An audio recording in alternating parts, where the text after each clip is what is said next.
Halo teman-teman, Assalamualaikum warahmatullahi wabarakatuh. Kembali lagi di channel Seniman Hukum. Terima kasih untuk teman-teman yang terus mengikuti channel ini ya.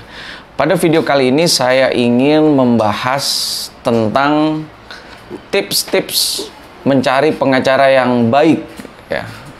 Jadi kalau teman-teman butuh pengacara, teman-teman harus terukur ya. Nah, ini pada video ini saya mau kasih tipsnya ya. Pertama, ada satu terminologi ya. Hukum itu jadi antara syarat formil dan material ini harus terpenuhi ya.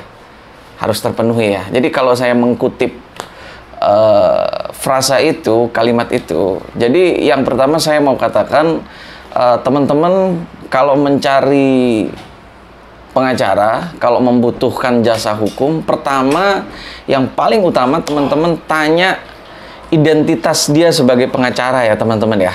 Ini ada namanya KTPA. KTPA ini dia kayak KTP ya teman-teman ya, dia kecil kotak begitu. KTPA itu kepanjangannya Kartu Tanda Pengenal Advokat.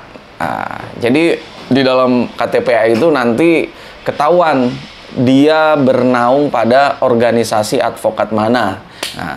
Organisasi advokat di Indonesia ini banyak ya teman-teman ya. Ya, nanti di dalam atau bentuk KTPA yang teman-teman lihat itu ya macam-macam. Ada warna biru, ada warna merah, ada warna kuning mungkin, ada warna kemerah-merahan gitu ya, campur-campur orange gitu mungkin ada ya teman-teman ya. Nah, biasanya di belakang KTPA itu ada barcode teman-teman ya. Jadi kalau teman-teman mau cek itu bisa cek nanti dia terafiliasi dengan organisasi mana ya. Jadi KTPA itu yang mengeluarkan adalah organisasi advokat ya teman-teman ya. Itu ya. Jadi di situ ada nama dia ya, nama lengkap dia, terus ada ini apa? NIA ya, NIA. Nomor induk advokat ya. Jadi teman-teman lihat itu ya. Jadi pertama pertanyakan KTPA-nya ya.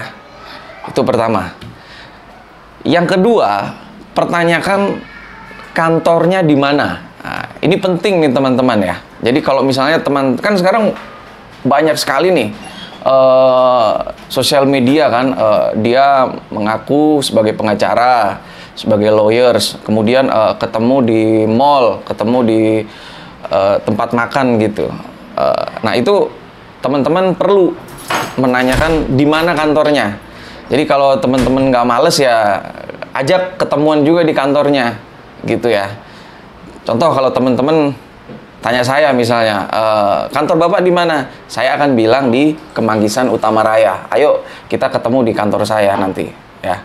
Gitu ya teman-teman ya. Jadi ini penting nih. Jadi kantor itu harus tahu ya.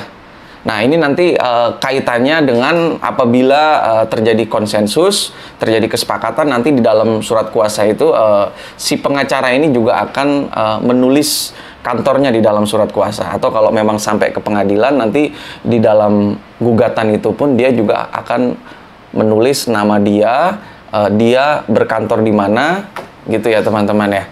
Penting ya itu teman-teman ya. Nah, ini tadi kita pertama tadi kita bicara tentang syarat formil ya, teman-teman ya. Ya.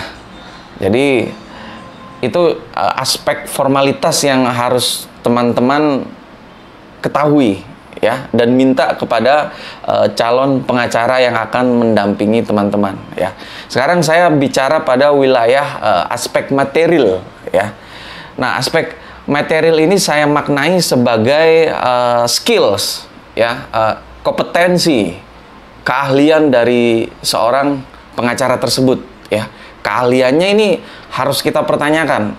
Saya selalu menitik beratkan kepada pentingnya seorang pengacara itu mampu untuk memberi legal opinion, pendapat hukum ya teman-teman ya. Jadi minta dia untuk memberi semacam pendapat hukum ya. Jadi teman-teman ceritakan kronologi kasusnya seperti apa, bukti-buktinya harus teman-teman berikan kepada pengacara tersebut, kemudian minta dia untuk memberi pendapat hukum.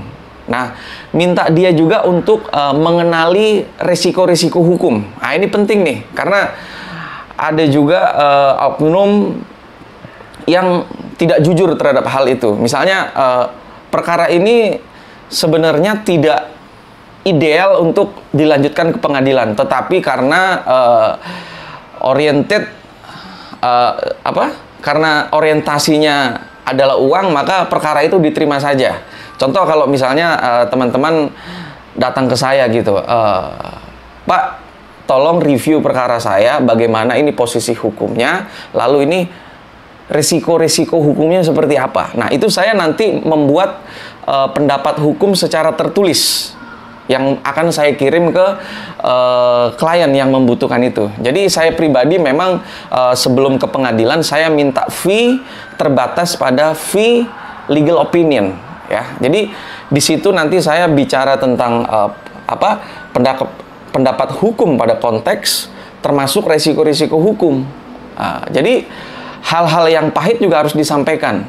Atau seorang pengacara itu juga harus jujur. Kalau memang dia tidak ahli dalam konteks perkara tersebut, dia harus menyatakan di hadapan calon klien itu, saya tidak memiliki keahlian. Karena di dalam kode etik seorang pengacara, ya, kode etik advokat itu sendiri diatur, advokat, pengacara, lawyers itu boleh menolak perkara kalau memang itu bukan keahliannya. Ini penting nih, ya. Jadi di sini saya berbicara tentang syarat formil dan material yang harus teman-teman pertanyakan, ya. Saya ulangi, pertama tanya KTPA-nya, ya. KTPA ini nanti di situ teman-teman akan tahu organisasinya, dia dari organisasi mana, ya. Yang kedua, alamat kantornya, ya, teman-teman, ini penting nih, ya, penting sekali. Yang ketiga, minta dia untuk memberi paparan tentang pendapat hukum, resiko-resiko hukumnya seperti apa. Karena dari pendapat hukum itu nanti teman-teman bisa jernih berpikir, ini perkara ini ideal tidak untuk dilanjutkan ke pengadilan misalnya, dalam konteks itu, ya teman-teman, ya. Jadi pesan saya, hati-hati, tetap kritis ya teman-teman, ya. Kecuali teman-teman mendapatkan referensi dari teman. Misalnya teman-teman dapat referensi dari Pak RT misalnya, dapat referensi dari sahabat, dari teman dekat. Nah, itu mungkin tingkat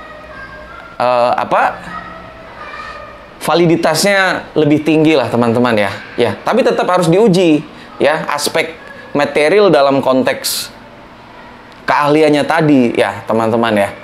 Saya kira video ini sudah cukup jelas, ya, untuk teman-teman yang membutuhkan jasa hukum, ke kantor kita bisa buka di kolom description, ya.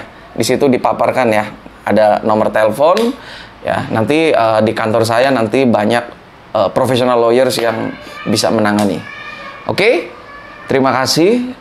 Assalamualaikum warahmatullahi wabarakatuh.